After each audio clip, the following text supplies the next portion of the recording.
This is Morgan Cockrell's Persuasive Speech, and these are my 3 audience members.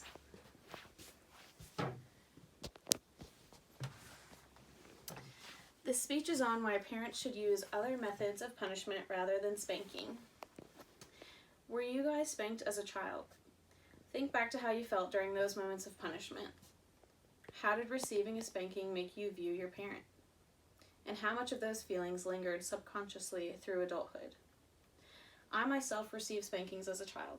I remember that it made me feel certain things toward my parents that could have stayed with me through maturing and adulthood subconsciously. Because of my personal experiences with this topic, I believe that I am a credible source for this. Spanking has proven to have long-term negative effects without any positive effects. So parents should utilize healthier punishment forms to achieve better behavior and to secure emotional bond with their children.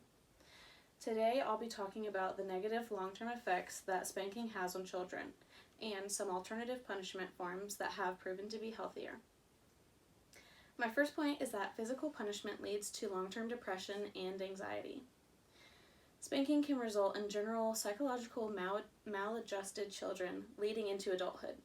To be psychologically maladjusted, Longman Dictionary defined it in 2015 as a child who behaves badly and is unable to form good relationships with people because he or she has emotional problems. Spanking can also result in aggressive behavior. According to Alice Walton in The Long-Term Effects of Spanking in 2012, as children who have been spanked become adults, they are more likely to become aggressive themselves since they have seen adults solving problems aggressively. Spanking changes the child's relationship with the parent. It disrupts the emotional connection between the child and parent, which is important.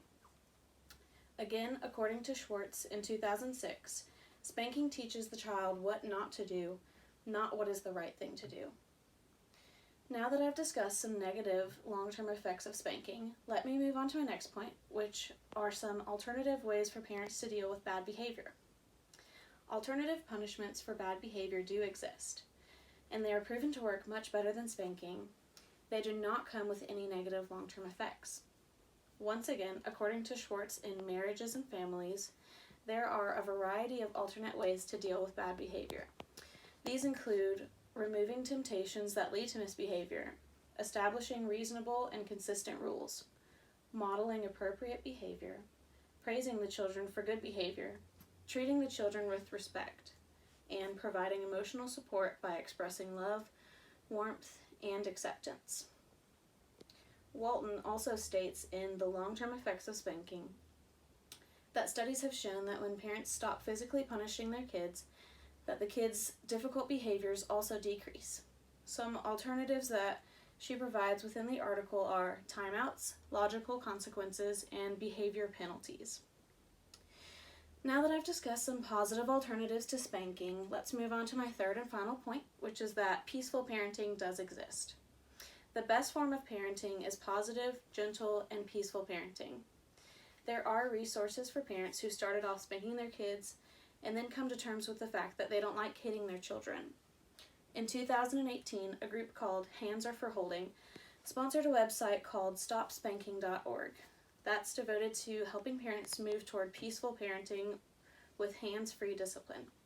This organization acknowledges that peaceful parenting is not always easy. They say that gentle parenting is a journey.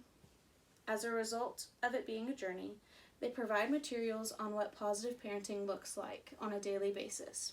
There are videos for examples of how to deal with all kinds of children and behavior types. Also, according to StopSpanking.org in 2018, there are materials on the Christian perspective of positive parenting if you are raising kids in a Christian home. In conclusion, spanking leads to numerous negative long-term effects, so using healthier forms of punishment is better. Today we discussed how spanking has negative long-term effects, a couple of healthy alternatives to spanking, and gentle parenting overall. After experiencing spankings growing up and now hearing much healthier alternatives, I'm not going to be spanking my own children in the future. I'm going to strive towards gentle parenting, as I think all parents should.